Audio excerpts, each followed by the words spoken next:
On and on डायबा life, मधुमेह रहित जिंदगी की ओर। डायबिटीज के क्षेत्र में एक आविष्कार। आइए इस डायबिटीज को संक्षेप में जान लेते हैं। डायबिटीज मेलाइटिस या मधुमेह एक चयापचयी विकार है जो इंसुलिन स्राव की गड़बड़ी या इंसुलिन प्रक्रिया में गड़बड़ी या फिर दोनों ही वजहों से होता है। डायबिटीज पैनक्रियाज का विकार है। पैनक्रियाज इंसुलिन नामक एक पदार्थ को खून के अंदर रिलीज करता है, जिससे शरीर को ग्रहण किए गए खाद्य पदार्थों में से शर्करा व कार्बोहाइड्रेट्स को ग्रहण करने में मदद मिलती है। डायबिटीज कोई बीमारी नहीं है, बल्कि एक चयापचयी विकार है। किसी व्यक्ति को जब डायबिटीज होता है, तब या तो उसके पैनक्रियाज इंसुलिन बनाते ही नहीं है, या फिर अपर्याप्त मात्रा में इंसुलिन बनाते हैं, या फिर इंसुलिन बनता तो है परंतु ठीक तरीके से अपना काम नहीं कर पाता। डायबिटीज से होने वाली कई गंभीर परेशानियां हैं, जैसे हृदय रोग, पैरों में संक्रमण, लैंगिक समस्याएं, अल्जाइमर रोग, स्ट्रोक, मसूड़ों के रोग, सुनने में दिक्कत, स्नायु रोग, घाव का देर से भरना, दृष्टि दोष, किडनी व ब्लैडर फेलियर और गर्भावस्था की पेचीदगी इत्यादि।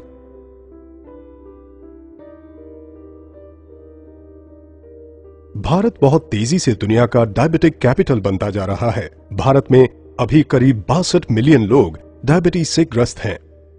2030 तक ये संख्या 100 मिलियन से भी अधिक हो जाएगी। करीब 35% आबादी को ये पता ही नहीं है कि उन्हें डायबिटीज है। भारत डायबिटीज कैपिटल क्यों है? इसका एक मूल कारण है एशियन इंडियन फेनोटाइप, जिसमें HbA1c का काउंट बढ़ जाता है। एशियन इंडियन फेनोटाइप में BMI कम होने के बावजूद भी कमर का घेरा काफी ज्यादा हो जाता है। पेट का मोटापा, न्यूनतर एडिपोनेक्टिन, उच्च सी रिएक्टर प्रोटीन स्तर इत्यादि की वजह से भारतीयों में इंसुलिन प्रतिरोध बढ़ जाता है। आइए हम इस HbA1c को समझ लेते हैं। जब आप अपने शुगर की जांच कराते हैं, जो उस जांच के वक्त का ही होता है, जबकि HbA1c के जांच में आपको 2-3 महीने के औसत स्तर का पता चलता है। इसे ग्लाइकेटेड हीमोग्लोबिन या A1c भी कहा जाता है। A1c शर्करा युक्त होकर परिवर्तित हो गया एक प्रकार का हीमोग्लोबिन है। जब शरीर शर्करा को प्रोसेस करता है, तब रक्त प्रवाह में मौजूद शर्करा स्वाभाविक रूप से लाल रक्त कण के एक प्रोटीन के साथ जुड़ जाता है। लाल रक्त कण की उम्र करीब 8 से 12 हफ्तों की होती है। इसीलिए HbA1c का मापन इस अवधि के औसत शुगर लेवल को दर्शाता है। बिना डायबिटीज वाले किसी व्यक्ति में ब्लड शुगर लेवल सामान्यतः एक जैसा रहता है, अर्थात खून में मौजूद प्रोटीन में ज्यादा ग्लूकोज संलग्न नहीं होते। HbA1c लेवल अपेक्षाकृत रूप से कम होता है, क्योंकि वे ग्लूकोज को रक्त से बाहर करने में सक्षम होते हैं। लेकिन डायबिटीज ग्रस्त लोगों में शरीर शर्करा को रक्त से बाहर करने में सक्षम नहीं होता है और परिणाम स्वरूप ग्लूकोज खून में ही रह जाता है। जैसे जैसे ब्लड ग्लूकोज का स्तर बढ़ता है, वैसे वैसे लाल रक्त कण में और ज्यादा ग्लूकोज जुड़ते जाते हैं तथा HbA1c का स्तर बढ़ जाता है, जिससे डायबिटीज संबंधी तकलीफ बढ़ने का खतरा होता है। HbA1c को कम करके आप इस खतरे को कम कर सकते हैं। इसीलिए हर 3-4 महीने में या जब आपके डॉक्टर कहें, आपको अपना HbA1c टेस्ट कराना चाहिए। आइए अब ये समझते हैं कि डायबिटीज में आखिर होता क्या है। जब आप कार्बोहाइड्रेट युक्त खाना खाते हैं, तो वो आपके पेट या पाचन तंत्र में ग्लूकोज या शर्करा के रूप में परिवर्तित हो जाता है। हमें अपने आहार में से ग्लूकोज की जरूरत होती है, क्योंकि उससे हमें ऊर्जा मिलती है। चीजें जैसे स्टार्च युक्त आहार, शर्करा युक्त आहार, दूध व डेयरी प्रोडक्ट्स एवं फलों इत्यादि में कार्बोहाइड्रेट होता है। ये ग्लूकोज फिर रक्त प्रवाह में जाता है और शरीर ये सेंस करता है कि ब्लड ग्लूकोज का स्तर बढ़ रहा है। इसकी प्रतिक्रिया में पेट के ठीक नीचे मौजूद एक छोटा सा ग्लैंड, जिसे पैनक्रियाज कहते हैं, इंसुलिन नामक हार्मोन रिलीज करना शुरू कर देता है। इस इंसुलिन की मदद से हम अपने ग्रहित आहार में से ऊर्जा ले पाते हैं। फिर इस ग्लूकोज एवं इंसुलिन को रक्त प्रवाह के जरिए शरीर के हर उस कोशिका तक पहुंचाया जाता है जिसे ऊर्जा के लिए इसकी जरूरत होती है। इसे आसानी से समझने के लिए इन पेशी कोशिकाओं को देखें। इन पेशी कोशिकाओं के पास वो इंसुलिन ही है जिसकी वजह से ग्लूकोज कोशिकाओं के अंदर समाहित हो सकता है ताकि शरीर को ऊर्जा मिल सके। ऐसे समझें कि इंसुलिन इन कोशिकाओं के दरवाजे पर लगे तालों की चाबियां हैं। जब ये चाबी होगी तभी दरवाजे खुलेंगे और ग्लूकोज कोशिकाओं के अंदर जा सकेगा। इस प्रकार ब्लड ग्लूकोज का स्तर नहीं गिरता है, लेकिन लीवर के द्वारा उसमें संचित किए गए अतिरिक्त ग्लूकोज को रिलीज करके इस ब्लड ग्लूकोज लेवल को कभी भी टॉप अप किया जा सकता है। ब्लड ग्लूकोज बार बार बढ़ता है और ज्यादा से ज्यादा इंसुलिन पैदा करता है ताकि वो उन बंद दरवाजों के ताले की चाबी बनकर उस ग्लूकोज को रक्त प्रवाह के जरिए कोशिकाओं के अंदर पहुंचा सके। रक्त शर्करा जब ऑप्टिमम लेवल पर होता है तब शरीर उत्तम रूप से काम करता है, लेकिन जब ब्लड शुगर का लेवल बढ़ जाता है तो शरीर ठीक से काम नहीं कर पाता। सामान्यतः हमारे शरीर के अंदर ही एक साइकिल होता है जो शरीर में इंसुलिन एवं ग्लूकोज स्तर को संतुलित करता है, और ये संतुलन निर्भर करता है हमारे आहार, पैनक्रियाज एवं लिवर पर। कुछ लोगों में जब यह सिस्टम ठीक से काम नहीं करता है तब उसे डायबिटीज कहते हैं। डायबिटीज मुख्यतः 3 प्रकार के होते हैं: टाइप 1, टाइप 2 एवं GDM। आइए जानते हैं टाइप 1 के बारे में। डायबिटीज में शरीर में इंसुलिन का निर्माण ही नहीं होता है। ये एक ऑटो इम्यून रिस्पॉन्स की वजह से होता है जिसमें कि पैनक्रियाज के अंदर की इंसुलिन निर्माण करने वाली कोशिकाओं को शरीर ने नष्ट कर दिया है। अभी तक ये नहीं पता लगाया जा सका है कि ये कुछ लोगों में क्यों होता है और अन्य लोगों में क्यों नहीं होता। कुल डायबिटीज की आबादी का करीब 10% टाइप 1 डायबिटीज होता है। ज्यादा करके ये 40 साल से कम की उम्र में ही हो जाता है और बचपन में होने वाली डायबिटीज का ये एक मुख्य प्रकार है। आइए अब बात करते हैं टाइप 2 डायबिटीज की। डायबिटीज मधुमेह पीड़ितों की कुल आबादी का करीब 90% होता है। पाश्चात्य देशों एवं गोरे लोगों में ये 40 साल की उम्र के बाद होता है, जबकि एशियन एवं भारतीय मूल के लोगों में ये 25 साल की उम्र के बाद हो सकता है। टाइप 2 डायबिटीज थोड़ा जटिल है क्योंकि इसमें अनेक प्रक्रियाएं जिम्मेदार हैं। इसमें या तो शरीर पर्याप्त इंसुलिन नहीं बना पाता है या फिर बना हुआ इंसुलिन ठीक से काम नहीं करता है। ये शरीर का वजन अधिक होने से भी हो सकता है। चर्बी की वृद्धि की वजह से इंसुलिन अपना कार्य सही तरीके से नहीं कर पाता, लेकिन ये सही वजन वाले लोगों को भी हो सकता है। टाइप 2 डायबिटीज में कार्बोहाइड्रेट युक्त आहार पेट एवं पाचन तंत्र में सामान्य रूप से ही ग्लूकोज में परिवर्तित होता है। फिर वो ग्लूकोज रक्त प्रवाह में जाता है। पैनक्रियाज इंसुलिन का निर्माण शुरू कर देता है जो ग्लूकोज के साथ रक्त प्रवाह के जरिए शरीर के उन सभी कोशिकाओं तक प्रवाहित होता है जिन्हें ऊर्जा के लिए ग्लूकोज की जरूरत होती है। परंतु यहां ग्लूकोज किसी भी तरीके से कोशिकाओं में प्रवेश नहीं कर पाता है क्योंकि उनके दरवाजों के ताले चर्बी जमा हो जाने की वजह से अवरुद्ध हो जाते हैं। अर्थात इंसुलिन भी उन कोशिकाओं के दरवाजों को ठीक से खोल नहीं पाता और इस वजह से शरीर में शुगर लेवल बढ़ता जाता है। इसकी प्रतिक्रिया में पैनक्रियाज और ज्यादा इंसुलिन का निर्माण करता है, अतः रक्त शर्करा का स्तर बढ़ने लगता है और इंसुलिन का स्तर भी बढ़ता जाता है।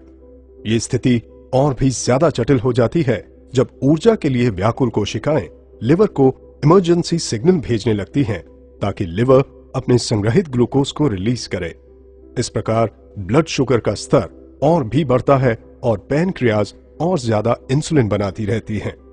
पैनक्रियाज ये काम तब तक करती रहती हैं जब तक वो थक ना जाएं, और ऐसे में अंततः वो क्षतिग्रस्त हो जाती हैं।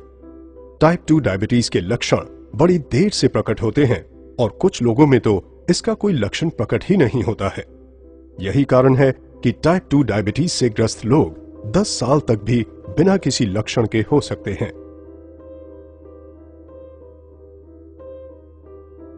और अब हम बात करेंगे GDM डायबिटीज की। जेस्टेशनल डायबिटीज मधुमेह रहित किसी भी महिला को होने वाली एक अस्थायी परिस्थिति है। जिसमें शुगर लेवल ज्यादा होता है। हालांकि इसका ठीक ठीक कोई कारण तो ज्ञात नहीं है, लेकिन ये गर्भनाल के हार्मोन में वृद्धि होने के कारण मां और बच्चे को होता है। डायबिटीज से पीड़ित लोगों में ग्लूकोज उनके शरीर की कोशिकाओं में प्रवेश ही नहीं कर पाता, अतः ब्लड ग्लूकोज का स्तर बढ़ता ही जाता है। शरीर प्रतिरक्षा के तौर पर किडनी के जरिए इस ग्लूकोज के स्तर को कम करने की कोशिश करता है या फिर छुटकारा पाना चाहता है, और यही कारण है कि डायबिटीज वाले लोग बार बार पेशाब करने जाते हैं, क्योंकि किडनी खून के बाद ग्लूकोज को फिल्टर करती है और इसमें बहुत सारा पानी लेती है, जिसके कारण डायबिटीज वाले लोगों को बार बार प्यास लगती है। उनके पेशाब में बहुत सारा ग्लूकोज होता है, जिससे बैक्टीरिया को पनपने के लिए अनुकूल परिवेश मिलता है। इसीलिए अक्सर ऐसे में योनि संक्रमण व खुजलाहट होती है। इसी प्रकार रक्त में भी ग्लूकोज की मात्रा काफी अधिक होती है, जिसकी वजह से ताजे जख्मों पर सामान्य से ज्यादा बैक्टीरिया पैदा होते हैं और जख्म भरने में देरी होती है। ग्लूकोज आंखों के आगे लेंस में भी जमा हो सकता है, जिससे लेंस के अंदर का तरल धूमिल हो जाता है। इसकी वजह से डायबिटीज ग्रस्त कुछ लोगों को धुंधला दिखाई देता है, क्योंकि ग्लूकोज शरीर की कोशिकाओं में पहुंच ही नहीं पाता, जिससे कि शरीर को ऊर्जा नहीं मिल पाती है और परिणाम स्वरूप डायबिटीज वाले लोगों को ज्यादा थकान महसूस होती है और वो अपने दैनिक कार्यों को करने में भी असमर्थ महसूस करते हैं। लेकिन वहीं दूसरी ओर शरीर को काम करने के लिए ऊर्जा की निरंतर जरूरत होती है। ऐसी स्थिति में ऊर्जा पाने के लिए शरीर अपने अंदर संग्रहित वसा को तोड़ना शुरू कर देता है, और यही कारण है कि डायबिटीज में शरीर का वजन कम होने लगता है। इस प्रकार डायबिटीज के मुख्य लक्षणों पर एक नजर डालें तो वो हैं बार बार पेशाब के लिए जाना, ज्यादा प्यास लगना, योनि संक्रमण एवं खुजलाहट, जख्म का देर से भरना, धुंधली दृष्टि होना, थकान महसूस करना एवं वजन में कमी होना। डायबालाइफ डायबिटीज केयर के क्षेत्र में एक आविष्कार है। डायबालाइफ लहसुन के अंदर मौजूद स्टेबलाइज्ड एलिसिन पर आधारित है। लहसुन को एक चमत्कारी औषधि के रूप में जाना जाता है। लहसुन का इस्तेमाल प्राचीन काल से होता रहा है और ये इलाज एवं रक्षा के लिए इस्तेमाल किए जाने वाले पौधों में से है, जिसका लिखित प्रमाण है। लहसुन प्राचीनतम उगाए जाने वाले पौधों में से एक है, जिसे 5000 से भी ज्यादा वर्षों से उगाया जा रहा है। सभ्यता की शुरुआत से ही लहसुन का प्रयोग होता रहा है, चाहे वो मिस्र का पिरामिड हो या प्राचीनतम मंदिर। मजे की बात तो ये है कि वैसी सभ्यताएं जो कभी एक दूसरे के संपर्क में नहीं आई, फिर भी उन्होंने लहसुन का प्रयोग अपने उपचार व चिकित्सा में किया। मिस्र, रोम, चीन, भारत के प्राचीन मेडिकल की पुस्तकों में लहसुन के औषधीय गुणों का विवरण है। हजारों वर्षों से विश्व भर में लोग लहसुन को स्वास्थ्य लाभ के लिए उपयोग कर रहे हैं। प्राचीन काल से ही लहसुन को हर मर्ज की दवा माना गया है। कहा गया है कि इससे साधारण सर्दी फ्लू से लेकर प्लेग तक में फायदा हो सकता है। लहसुन डायबिटीज पर नियंत्रण करने में मदद करता है। लहसुन में पाया जाने वाला एलिसिन HbA1c को नियंत्रित करने में बेहद कारगर है, जो कि डायबिटीज कंट्रोल के लिए बेहद अहम है। ये ग्लूकोज टॉलरेंस को सामान्य स्तर में रखने में मदद करता है। लहसुन एंटीबैक्टीरियल, एंटीवायरल एवं एंटी फंगल है। शोधों से ये प्रमाणित हुआ है कि खून में पाया जाने वाला लाल रक्त कण लहसुन के यौगिकों को प्रोसेस करके उन्हें हाइड्रोजन सल्फाइड में बदल देता है, जो रक्त धमनियों को रिलैक्स करता है तथा रक्त प्रवाह को बढ़ाता है। बावजूद इन सब के कच्चे लहसुन की अपनी खामियां हैं। कच्चा लहसुन पेट के एसिड से नष्ट हो जाता है।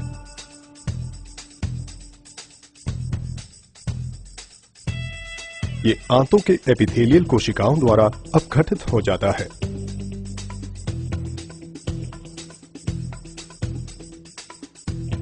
ये शरीर के पीएच से प्रभावित होता है। ये बदबू एवं मुख दुर्गंध देता है। इन सब का उपाय है 100% स्टेबलाइज्ड एलिसिन। एलिसिन लहसुन का प्रमुख जैविक घटक है, जिसमें औषधीय गुण होते हैं। 100% स्टेबलाइज्ड एलिसिन यूरोपियन वैज्ञानिक डॉक्टर पीटर जोसलिंग का आविष्कार है। इस 100% स्टेबलाइज्ड एलिसिन को लेकर यूरोपियन वैज्ञानिक डायबिटीज केयर के लिए एक अनोखा फॉर्मुलेशन तैयार किया है जिसका नाम है डायबालाइफ। डायबालाइफ का अर्थ है मधुमेह रहित जिंदगी की ओर।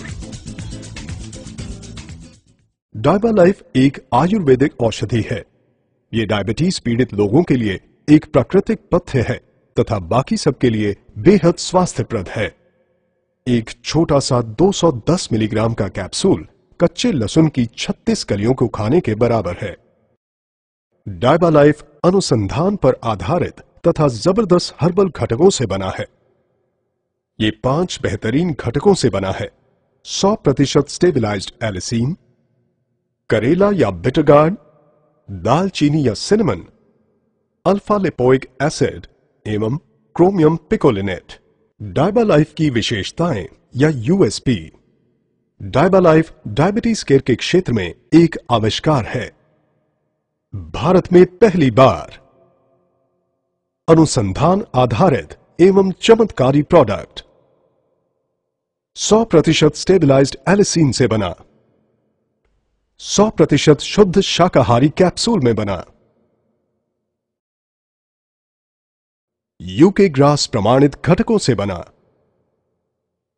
नॉन जीएमओ घटकों से बना, पेटेंटेड फॉर्मूला, यूके जीएमपी अनुमोदित गुणी घटकों से बना, EJNR द्वारा सत्यापित घटक, MHRA द्वारा अनुमोदित घटकों से बना, डॉक्यूमेंटेड क्लिनिकल ट्रायल। मार्केट में इकलौता प्रोडक्ट, कोई कंपटीशन नहीं। विश्व के कई अन्य देशों में मौजूद।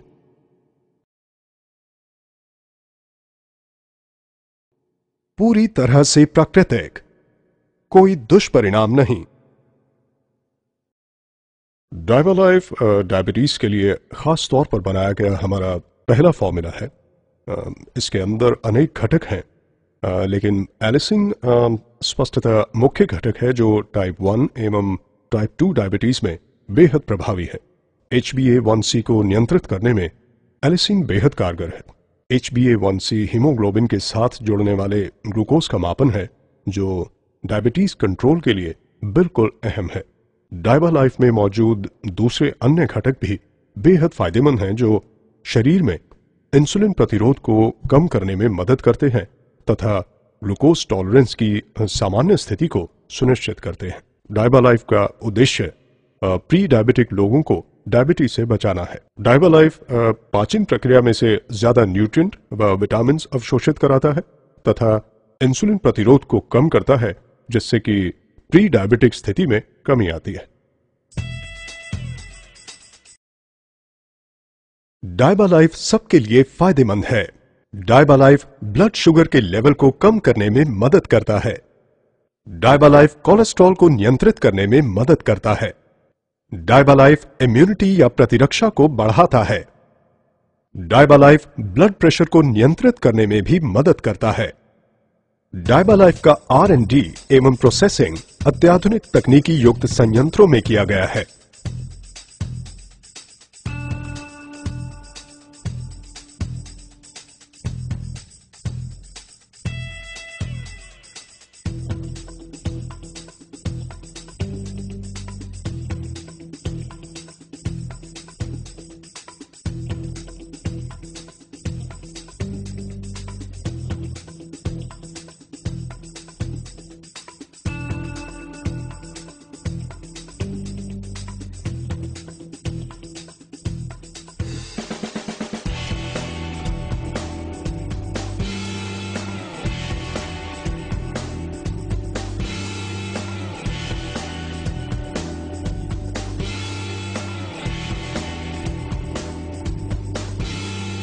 डायबालाइफ, मधुमेह रहित जिंदगी की ओर।